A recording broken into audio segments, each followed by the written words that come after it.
Interesting বলতে তেমন কিছু নাই আসলে। দুষ্টামি অনেক কিছু করছি, নো ডাউট। আমার আব্বু আম্মু হয়তো জানে না, অনেক সময় স্কুল কলেজ আজকে যদি কোনোভাবে হয়তো সেভ করা থাকে, লাইভ যদি পরবর্তীতে দেখে তাহলে হয়তো বুঝবে। অনেক সময় স্কুল কলেজ কিন্তু ফাঁকি দিছি, পালায় চলে গেছে, এই জায়গায় ওই জায়গায় ঘুরতে গেছি। খুব বেশি দিন করি নাই, বাট করা হয়েছে। এছাড়া মানে ক্লাস ফাঁকি দিতাম মোরলেস। ওইখানে ইয়া ছিল, আমাদের একটা স্পোর্টস রুম ছিল, ক্যারাম খেলতাম, এই খেলতাম ওই খেলতাম। তো মাঝে মাঝে ক্লাস ফাঁকি দিয়ে ওইখানে চলে যেতাম। আহ এই এইগুলাই আসলে। আর আমি খুব শাই ছিলাম স্কুল কলেজ লাইফে। স্কুল কলেজ লাইফে শাই ছিলাম বলতে, ফ্র্যাঙ্কলি বলি, এই যে রিলেশনশিপ বা গার্লফ্রেন্ড টাইপ এই টাইপের কিছু ছিল না। কারণ হলো, বিকজ আই ওয়াজ শাই, এই জন্য আমার মোস্ট অফ দা টাইম আমার ফ্রেন্ড সার্কেল মানে বয়েজ, অল দ্য বয়েজ। এবং আমার মানে এটা এটা পরবর্তীতে হয়তো আলোচনায় আসবে। সো যেটা বললাম, গার্লফ্রেন্ড কোনো ছিল না, গার্লফ্রেন্ড একজনই হয়েছে, ওই ওয়াইফ হয়েছে আলটিমেটলি। ওই she is the mother of my child. মানে প্যাশন ছিল ছোটবেলা থেকে, মানে আনবিলিভেবল রকমের প্যাশন ছিল। মানে এয়ারফোর্স বলবো না, হচ্ছে যে পাইলট হওয়ার খুব ইচ্ছা ছিল ছোটবেলা থেকে। আহ, আব্বু আম্মু রিলেট করতে পারবে। আমি অনেক অনেক তো খেলা থাকে ছোটবেলা, but most of the toys আর মানে ওই এয়ারক্রাফট রিলেটেড, প্লেন রিলেটেড, এগুলো ছিল। তো এটা ছিল একটা। সো যখন এইচএসসি শেষ হলো, রেজাল্ট ভালো হয়েছে আলহামদুলিল্লাহ। সো বিফোর বুয়েট এবং মেডিকেলের এক্সামের আগেই এই আমাদের এয়ারফোর্স এর আইএসএসবি টাইসবি সব শেষ হয়ে গিয়েছিল। তো এক নম্বর জিনিস বলবো যেটা, যেহেতু আবার ওই ফেরত যাচ্ছি, একমাত্র সন্তান আমি, সো আম্মু মোটেই রাজি ছিল না। ফার্স্ট অফ অল আমি আর্মিতে এক্সাম দিয়েছিলাম, প্রিলিমিনারি, যেটা আর্মিতে দেওয়ার পরে এয়ারফোর্সে দিয়েছি। সো দুইটাতেই প্রিলিমিনারি হয়ে গেছিল, দুইটার জন্য আইএসএসবি মানে ইয়া ছিলাম, রেকমেন্ডেড ছিলাম। সো পরে ডিসাইড করলাম যে এয়ারফোর্স। তো আম্মু খুব ঘোর বিরোধী ছিল, এটা খুব ভয় ছিল। আর আমি ওই রকম স্পোর্টি টাইপ ছিলাম না কখনো, যে মানে খুবই মানে physically fit or something like that. So সবাই খুব ভয় ছিল actually what I will do in ISSB. আলহামদুলিল্লাহ আইএসএসবি তে গিয়ে আই স্ট্রাগল বলতে specially the physical aspect side. ওখানে তো অনেক কিছু দেখে, আইকিউ দেখে, কারিকুলাম গুলা কিরকম, তারপরে ইংলিশের উপরে দক্ষতা কিরকম, এগুলো অনেক কিছু দেখে। How M I helping others, অনেক কিছু আছে। সো এত ডিটেলস এ তো এগুলো এখন সময় নেই। বাট ফিজিক্যাল অ্যাসপেক্টটা একটু স্ট্রাগল করেছিলাম, বাট আলটিমেটলি আলহামদুলিল্লাহ it came fine. So definitely once I got the green card, it's not the finish yet, because এরপরে আবার ফাইনাল মেডিকেল থাকে, ফাইনাল ভাইবা থাকে, ইন্ডিভিজুয়াল এয়ার হেডকোয়ার্টার, ইন্ডিভিজুয়াল হেডকোয়ার্টারে। সো আমার ক্ষেত্রে এয়ার হেডকোয়ার্টারে। সো ওটা অন্যরকম একটা ফিলিং ছিল। বাট গ্রিন কার্ড পাওয়ার পরেও still I was not sure, কারণ গ্রিন কার্ড পাওয়ার পরে I had the exam of medical. কুয়েটে ওইভাবে ট্রাই করিনি আসলে, আমার খুব ইচ্ছা ছিল ছোটবেলা থেকে আমি ডাক্তার হবো। সো মেডিকেল এক্সাম দেওয়ার পরে মেডিকেল আই গট মানে মার্জিনালি মানে সিলেক্ট হওয়ার জন্য যে মার্কসটা পাওয়ার কথা ওটা পেয়েছিলাম, বিকজ আই ডিডন্ট ডু এভাবে কোচিং টোচিং প্রিপারেশন নিইনি। সো আলটিমেটলি দেখলাম যে তখন ওই যে কক্সবাজার মেডিকেল নতুন খুলেছিল, সো যদি হয়তো যদি যা ইয়ে করতাম হয়তো ওই দিকে চান্স পেতাম। সো এটার পরে আইএসএসবি সিলেক্ট হওয়ার পরে ফাইনাল মেডিকেলে যে একটু প্রবলেম ছিল, ওইটার কারেকশন চলে আসে within half month. So then final viva. So ultimately ended up in air force academy. So আমাদের সময় যেটা হয়েছিল, এখানে পার্টিকুলার কিছু ব্রাঞ্চ থাকে। সো আমি যেটা আর কি জেনারেল ডিউটিস পাইলট। সো এটা ফর দি ফ্লায়ার্স। তো যেহেতু পাইলট হওয়ার ইচ্ছা, তো সেহেতু এটাতেই অ্যাপ্লাই করেছি। Again before going to the academy, কি বলবো, সবাই খুব ভয় ছিল, স্পেশালি ফ্যামিলি সাইডে, যে how how will I do, how will I able to cope up with the things. আমার ক্ষেত্রে যদি আমি বলি, আমি ভয় ছিলাম না, বাট ডেফিনেটলি খুব খারাপ লেগেছে। খারাপ লেগেছে বলতে, বিকজ এটা আসলে ডিফিকাল্ট টু এক্সপ্লেইন। মানে আব্বু আম্মুর সাথে তো ছোটবেলা থেকে বেড়ে ওঠা, এমন হয়েছে যে এই একাডেমিতে যাওয়ার আগে I didn't stay overnight in any other place. Excuse me, মানে আর ফ্রেন্ডের বাসায় যে রাতে থাকবো, ওইটাও করিনি কখনো। সো আম্মুর ডেফিনেটলি অনেক এফেক্ট হয়েছে এটাতে। আমারও প্রথম দিকে খারাপ লেগেছে। আমাদের এয়ারফোর্স একাডেমিতে জয়েন করার পরে আমাদের একটা 3 মাসের একটা কম্বাইন্ড ট্রেনিং আছে, তিন তিন বাহিনীরই, এয়ারফোর্স আর্মি নেভি, এটা মিলিটারি একাডেমিতে যেটা হয়। সো ওই পার্টটা was the toughest one, because বলেছি ফিজিক্যালি খুব একটা স্ট্রং ছিলাম না। বিভিন্ন training, military training is quite hard in physical aspects. But আলহামদুলিল্লাহ কেম ফাইন। আম্মু সবসময় কান্নাকাটি করতো, মন খারাপ করতো, but it came fine. So আস্তে আস্তে আস্তে আস্তে আস্তে তো I could cope up fine in the academy. But তুমি যদি বলো যে রেজাল্ট অর একাডেমিতে ভালো করা, এমন টার্গেট ছিল না যে হ্যাঁ I have to become first in in my course, এরকম টার্গেট কখনো ছিল না। এটা যদি বলি, ফার্স্ট টার্ম, সেকেন্ড টার্ম, 4টে টার্ম ছিল আমাদের সময়, সো 2 বছর, এক বছরে 2টা করে টার্ম। সো ফার্স্ট টার্ম আস্তে আস্তে more or less I try to do good in all aspect, second টার্মেও ফাইন, থার্ড টার্মেও ফাইন, বাট ফোর্থ টার্মে যখন উঠলাম তখন আস্তে আস্তে things came up. Things came up means যে হ্যাঁ আমার সামনে আসলো যে I am doing really good, because result তো জানতাম মোরলেস। ডুইং রিয়েলি গুড, যদি আমি একটু চেষ্টা চালিয়ে রাখি তাহলে হয়তো maybe I I will be able to do that. But এমন না যে টার্গেট ওরিয়েন্টেড ছিলাম যে I have to become first, that's why I have to do, but always I try to give my best wherever or whatever I did. um, that part was interesting. একাডেমিতে আছে অনেক কিছুই মজার জিনিস, but definitely it is really tough. 2 বছর, এখন তো আরো বেশি tough because it's 3 years. But again 2 বছরে যেটা হয়েছে খুব কনজেস্টেড, মানে খুব ক্র্যাম্পড আপ ছিল জিনিসগুলো, ট্রেনিং কারিকুলাম, ট্রেনিং অ্যাক্টিভিটিস। আবার এর মধ্যে আমাদের অ্যাডিশনাল যেটা ফ্লাইংটা, যেটা আমাদের 120 ঘন্টার বেসিক ফ্লাইং ট্রেনিং, যেটা ওটা most important part for us. তো প্রেসারাইজ থাকতাম, বাট এখন আমার যেটা সুবিধা হয়েছে 3 বছর একটু স্পেস আউট হয়েছে, so cadets gate enough time. But again 3 বছর তো it's not easy to stay in particular academy, so that's it. But মানে কখনোই চেষ্টা ছাড়ি নেই, সেটা হলো সবচেয়ে বড় জিনিস, চেষ্টাটা করেছি। ডেফিনেটলি সবকিছুর উপরে অলমাইটি আল্লাহ তাআলা তো আছেন। আল্লাহ যেটা চেয়েছেন সবকিছু। যেটা বলছিলাম, সবাই খুব ভয় পেয়েছিল যে আমার ফিজিক্যাল অ্যাসপেক্ট যেহেতু অত স্ট্রং না, what I will do. But আলহামদুলিল্লাহ, মানে since I join the academy, from the first day till the last day, আমাদের একটা টার্ম আছে সিক রিপোর্ট বলে, যেটা মানে কেউ অসুস্থ হলে বা কেউ ফিল ব্যাড করলে we have to report to medical. I did not do a single sick report in that 2 years of training. তো it is everything is possible. মানে কোনো কিছুই ইউ ক্যানট টেক গ্রান্টেড যে আমি ফিজিক্যালি খুব strong না, but আমি খুব স্পোর্টি টাইপ ছিলাম না, অ্যাক্টিভিটিস খুব একটা ছিল না, but you can not hack on, এরকম চিন্তা না করে if you try your best you can do it all the time. Difficult, I would say খুব ডিফিকাল্ট, যতটুকু মনে আছে। সো আমরা সবাই, মানে আমরা কোর্সমেট ছিলাম 26 জন আমাদের কোর্সে। জয়েন করার পরে ডেফিনেটলি অনেক রেজিমেন্টেশন, যেটা বলে সবকিছু তো আর ডিটেল এক্সপ্লেন করতে পারবো না। ইট ওয়াজ রিয়েলি ডিফিকাল্ট। রেজিমেন্টেশনের উপর দিয়ে গেছে সারাদিন। কিছু চিন্তা করার সময় নাই, কিছু খাওয়ার সময় নাই, কিছু ভাবার সময় নাই, কিছু ঘুমানোর সময় নাই, সকাল থেকে নেক্সট মর্নিং। সো এইটাই সারাদিন দৌড় ঝাঁপ, এই সেই রেজিমেন্টেশন, এগুলোর উপর দিয়ে it was difficult, it was really tough. তো স্যার, স্পেসিফিক, হ্যাঁ হ্যাঁ বলো। না স্যার, আপনি ক্যারি অন করেন, কোশ্চেনে পরে না, করছি। স্পেসিফিকলি ওইভাবে আসলে ডিটেল তো বলতে পারবো না, but it was really difficult সবকিছু নিয়ে মিলে রেজিমেন্টেশনটা। ওকে স্যার, তো ফার্স্ট শটিটা কেমন ছিল আপনার ট্রেনারের সাথে বা ইনস্ট্রাক্টরের সাথে? ফার্স্ট শটি আচ্ছা, ফার্স্ট সর্টি। আচ্ছা, স্যার, ফার্স্ট তখন অফ কি অল, পিটি 6 ছিল ট্রেনিং হ্যাঁ বিমান? তখন পিডি 60 ছিল, হ্যাঁ রাইট, তখন পিডি 60 ছিল। আম, আহ, আমাদের যেটা বলি, এয়ারফোর্স একাডেমিতে জয়েন করার আগে, যেটা বলছি আমার ছোটবেলা থেকে ইচ্ছা ছিল পাইলট হওয়ার। So once I started flying, আমাদের training environment is little difficult or different than of civil, especially if I talk about the flying training এর কথাটা যদি বলি।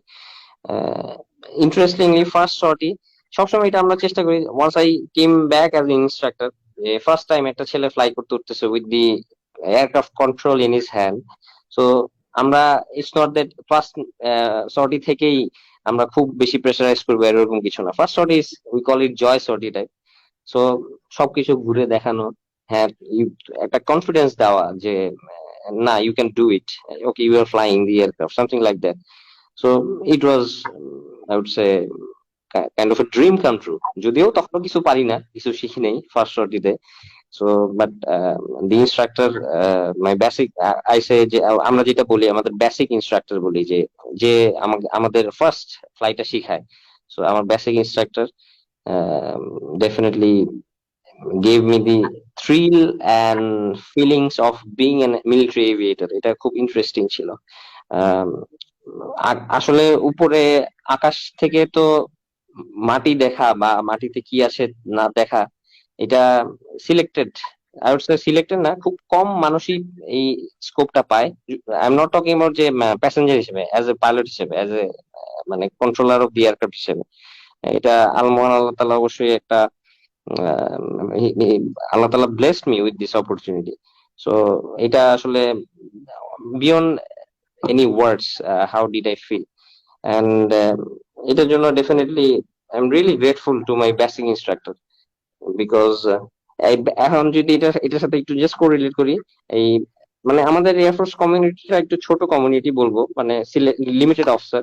যেমন আমার বেসিক ইনস্ট্রাক্টর যে ছিলেন স্যার, যখন আমাকে ফ্লাইং শিখালেন, আমি কিন্তু আস্তে আস্তে স্যারও সিনিয়র হচ্ছেন, আমিও আস্তে আস্তে সিনিয়র হলাম। তো আমি যখন আবার একাডেমিতে ব্যাক করলাম ফ্লাইং ইনস্ট্রাক্টর হিসেবে, সো আমাদের পার্টিকুলার একটি স্কোয়াড্রন বলে, এটা আমাদের যে বেসিক ট্রেনিংটা হয় এটা একটা পার্টিকুলার স্কোয়াড্রনের আন্ডারে। সো এই স্কোয়াড্রনের একজন ওসি থাকে, অফিসার কমান্ডিং থাকে। সো আমি যখন আবার ইনস্ট্রাক্টর হিসেবে ব্যাক করলাম ওই স্কোয়াড্রনে, সো আমার বেসিক যে ইনস্ট্রাক্টর ছিল, যে আমাকে ফার্স্ট টাইম ফ্লাইং এ নিয়ে গেল, ফ্লাইং শিখেলো, sir became OC of that squadron. So it was good feeling যে আমি আমার বেসিক ইনস্ট্রাক্টর আন্ডারে সার্ভ করতেছি। So sir also felt the same, এরকম অনেক ইন্টারাকশন হয়েছে। So again, the same thing, the teachers, importance of teachers, the contribution of the instructors, it is beyond anything. G sir, বললাম প্রথম শটই, এবং sir এবার যাবো স্যার প্রথম সোলো শটই, একার হাতেই স্যার চলো, ইয়ারটা। হ্যাঁ, জি স্যার, চলো চলো সেইটা স্যার, জি স্যার কেমন ছিল স্যার? এটা এটা তো অবশ্যই একটা ইম্পর্টেন্ট পার্ট। এটা ডেফিনেটলি, এটা আমাদের অ্যারাউন্ড পার্টিকুলার কিছু টাইম অ্যারাউন্ড কয়টা সর্টি টোটাল, 8টা 10টা, ওকে 20টা সর্টির পরে ফার্স্ট সলো সর্টিটা যদি মানে কোয়ালিফাইড করা হয়, then cadet goes for a solo sortie. So আমার ক্ষেত্রে যেটা মনে আছে সেম। এটার আবার সলো চেক বলে, একটা সলো চেক নেয় হলো যে স্কোয়াড্রন কমান্ডার থাকে আর কি, অফিসার কমান্ডিং থাকে, সে নেয়। তো এরকম এসে আমার খুব একটা ভালো হয়নি সলো চেকটা। আমার মনে আছে স্যার যখন সলো চেকতে মানে লাস্ট ল্যান্ডিং ফেজটা হলো ইম্পর্টেন্ট, ল্যান্ডিং এর সময় আমাকে স্যার বলছিলেন, তখন আমার যে সলো চেক নিয়েছিলেন যে ওসি স্যার ছিলেন, আহ, মানে ল্যান্ডিং এর জাস্ট আগে আগে আমাকে স্যার জাস্ট জাস্ট টু মানে শেয়ার, মানে ককপিট এনভায়রনমেন্ট ইজ নট যে একদম চুপচাপ ভালোভাবে ভাই এই সেই বলে টলে শেখানো, অনেক কিছু হয় ককপিটে, ওইটা I will not disclose. But এমন একটা কথা বলেছিলেন যে হ্যাঁ তুমি এটা যদি পারলে পারো, না পারলে ইউ আর গন। তো আমার ল্যান্ডিংটা খুব একটা বেশি ভালো হয়নি আসলে, ওই লাস্ট সলো চেকের ইয়ারটা ল্যান্ডিংটা। তো আই থট যে ওকে গন, আমি তো পারবো না মনে হয়, I have to reappear this solo check. So I was really sad. So that time আমরা আরটি কমিউনিকেশন, যে রেডিও কমিউনিকেশনটা করা হয় এয়ারক্রাফট টাওয়ারের কন্ট্রোলারের সাথে, সো জি স্যার। কন্ট্রোলার কে একটা কল দিতে হয়, এই যে আমাদের একটা ইন্ডিভিজুয়াল কল সাইন থাকে প্রত্যেকটা পাইলটের। সো যেহেতু আমি সলো চেকে স্যারের সাথে গিয়েছিলাম, স্যারের সাথে স্যারের কল সাইনে ফ্লাই করেছি, সলো চেক দিয়েছি, তো এখন আমাকে যদি সলো পাঠাতে হয়, স্যারকে ওই কল সাইনটা আবার বলে দিতে হবে টাওয়ারে। সো আমি মন খারাপ করে আছি, মনে হচ্ছে তো সলো পাইনি। সো এয়ারক্রাফটে এসে থামালাম, থামানোর পরে তার বললো কি পারবা জিতে? আমি তো চুপ চুপ করে আছি। আমি তো মনে হচ্ছে না কি বলবো, আমি তাও বললাম যে ইয়েস স্যার। তারপরে স্যার দেখলাম স্যার কল দিল এই এয়ার ট্রাফিক কন্ট্রোলারকে, যে এই call sign will be responsive. So sir mention যে স্যারের কল সাইনের বদলে এখন আমার call sign. That was the moment I understood okay I am going to go for solve. তারপরে ওখানেই স্যার অনেক কিছু ব্রিফ টিপ করে দিলেন, এইভাবে করে আহ, গেলাম নিজের কল সাইন। যখন টেক অফ করলাম, ফার্স্ট সোলো মিশনটা খুব শর্ট হয় যদিও, বাট টেক অফ করার পরে it felt different. No one is sitting at my back as instructor, I am flying the aircraft, I am controlling the aircraft, everything is on me. So মানে অন্যরকম একটা feelings, যেটা বলবো মানে মনে হলো কি যে অন্য একটা জায়গায়, অন্য একটা ওয়ার্ল্ডে চলে আসলাম, একদম শুনশান নিরবতা। হ্যাঁ কল চলতেছে, রেডিওতে আর্টিকেল গুলা চলতেছে, বাট শুনশান নিরবতা, কেউ কোনো কথা বলতেছে না। I am flying the aircraft, I'm looking downwards, কি হচ্ছে না হচ্ছে। So the confidence you get, the feelings you get, okay, you have achieved something. So it is a fantastic feeling. এটা excellent feeling. First day school ওইভাবে তো আসলে মনে নাই, খুব বেশি দিন আগের কথাও না, প্রায় অলমোস্ট 17 ইয়ার্স হয়ে গিয়েছে। তারপরেও অল্প অল্প কিছুটা মনে আছে। নার্ভাস ছিলাম। নার্ভাস ছিলাম বলতে আহ, আমি ক্লাস মানে শুরু থেকে, স্কুল লাইফের শুরু থেকে আপ টু ক্লাস 6 পর্যন্ত সবসময় আমি ক্যান্টনমেন্টের মধ্যেই ছিলাম। বেসিক্যালি আমার জন্ম এবং বেড়ে ওঠা হলো চিটাগং এ। সো চট্টগ্রাম যদি বলি, এখন হলো চট্টগ্রাম। সো ওখানকার চট্টগ্রাম ক্যান্টনমেন্ট বোর্ড স্কুলে আমি ছিলাম ক্লাস 4 পর্যন্ত। তারপরে সাভারে আসা হয় আব্বু এবং আম্মুর চাকরি সূত্রে। তারপরে সাভারে আসার পরে প্রথমে ক্লাস 5 এবং ক্লাস 6 দুইটাতে ছিলাম হলো সাভার ক্যান্টনমেন্ট বোর্ড স্কুলে। বাট পাবলিক স্কুল এন্ড কলেজে ফার্স্ট টাইম মানে যাত্রা শুরু 6 এর শেষে এবং 7 এর শুরু থেকে। তো নার্ভাস ছিলাম এই কারণে বলতেছি, কারণ আমার আম্মু নিজে টিচার। সো আম্মু টিচার ছিলেন, চিটাগং ক্যান্টনমেন্ট বোর্ড স্কুলের টিচার ছিলেন, সাভার ক্যান্টনমেন্ট বোর্ড স্কুলের টিচার ছিলেন। সো মানে মোরলেস সবসময় আম্মুর সাথেই যাতায়াত করা হতো স্কুলে। আহ, এই জন্য বলতেছি যে ক্লাস 7 এ যখন, ক্লাস 6 এর শেষে যখন শিফট হলাম ক্যান্টনমেন্ট পাবলিক স্কুলে, তখন ডেফিনেটলি একটু একা হয়ে গিয়েছি, যেহেতু আম্মু ছিল না। ওই পরিচিত গণ্ডির বাইরে বের হওয়ার সুযোগ হয়েছে for the first time. So যেটা মনে আছে, নার্ভাস ছিলাম। ইন্ট্রোডাকশন যেটা ছিল ক্লাস 7 এর ফার্স্ট ডেতে, ডেফিনেটলি ডিফারেন্ট সেকশন ছিল। আহ, আমার যতটুকু মনে পড়ে, আমি খুব সম্ভবত খ শাখায় ছিলাম যতটুকু মনে পড়ে।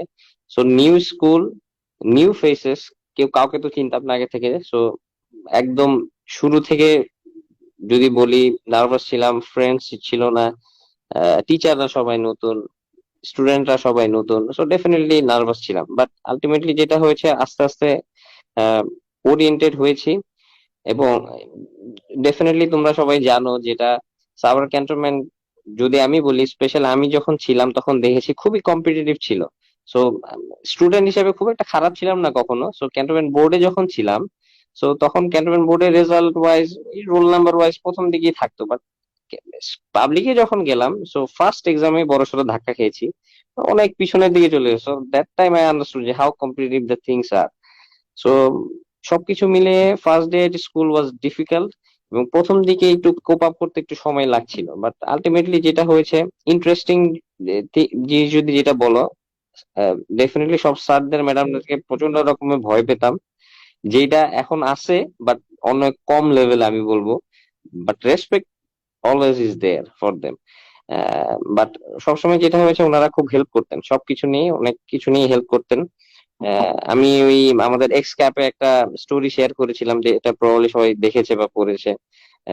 আমার ক্লাস 7 সেভেনেরই কথা এটা, শারীরিক শিক্ষা এক্সামে আর কি, খুব সম্ভবত এটা ফাইনাল এক্সাম ছিল।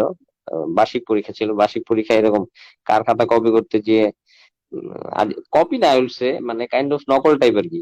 এখানে অনেকদিন হয়ে গেছে, so I am explaining the things. যে কপি করতে গিয়ে আজিজ স্যারের কাছে, আজিজ স্যার অ্যাকচুয়ালি, স্যার তো ওই সাবজেক্টের না, স্যার ভাইস প্রিন্সিপাল ছিলেন তখন।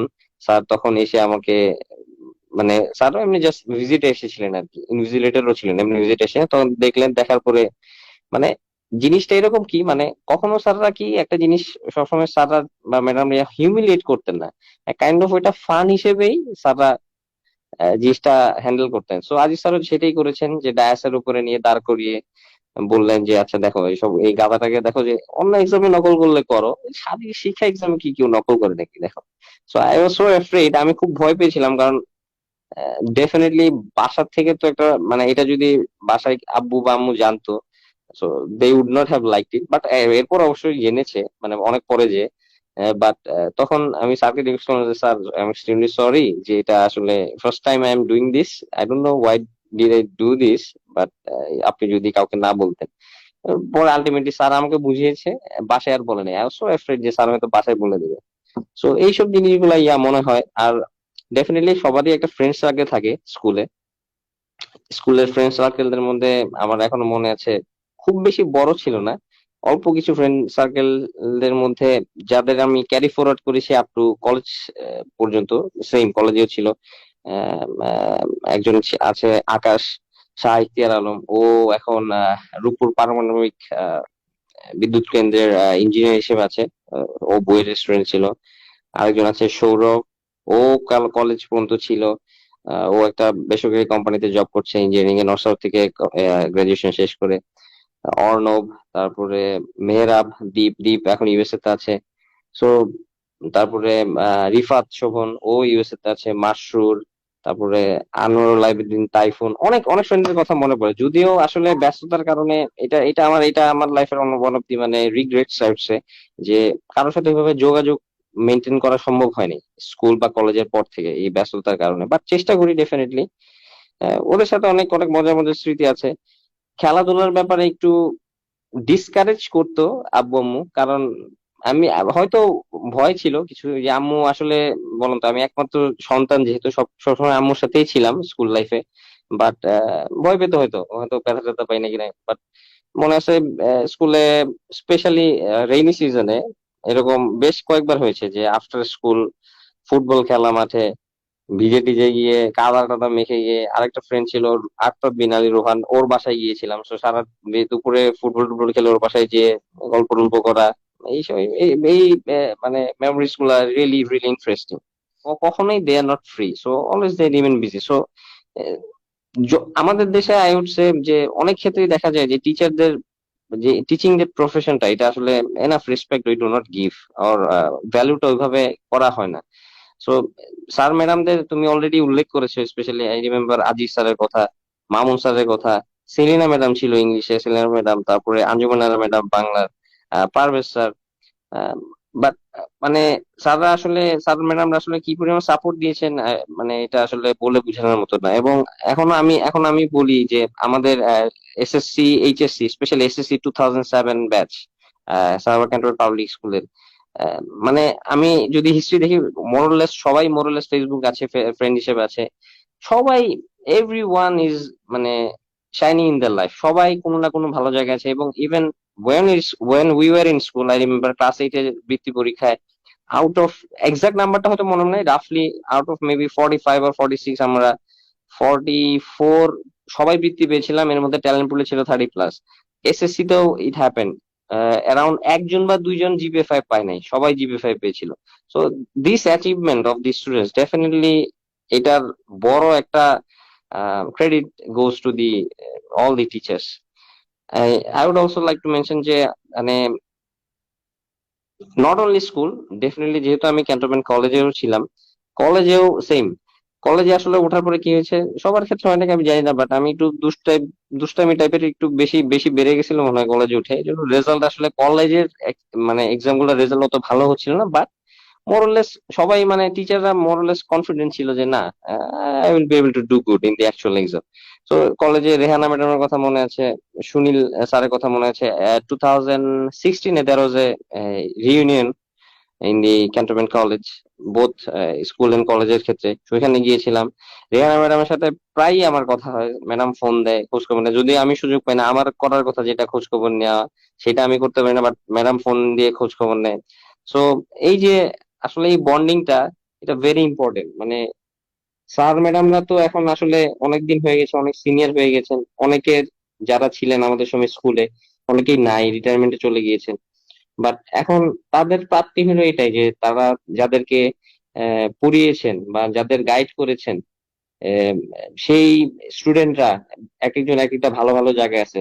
সেই স্টুডেন্টরা যদি তাদেরকে মনে রাখে, তাদের এই কন্ট্রিবিউশনটা অ্যাকনলেজ করে, সেই ক্ষেত্রে সেটাই তাদের প্রাপ্তি। এটা দেখে মানে তাদের আই থিঙ্ক মানে ভালো লাগার কথা। এটা আমি তো বলি, আমি যেহেতু ফ্রম এ টিচার্স ফ্যামিলি, আমার আমার আম্মুকেও আমি দেখি যে আম্মু খুব মানে খুশি হয় যখন কোনো একজন প্রাক্তন স্টুডেন্ট তাকে, আম্মা অলরেডি রিটায়ারমেন্ট চলে গিয়েছে, সো পুরোনো একজন স্টুডেন্ট যখন আম্মুকে ফোন দেয়, সে কি পরিমাণ খুশি হয় সেটা আই আন্ডারস্ট্যান্ড। সো এটা আমাদের সবারই করা উচিত। যদি আমি নিজে এটা খুব একটা মেনটেন করতে পারি না ব্যস্ততার কারণে, বাট ডেফিনেটলি সবার চেষ্টা করা উচিত।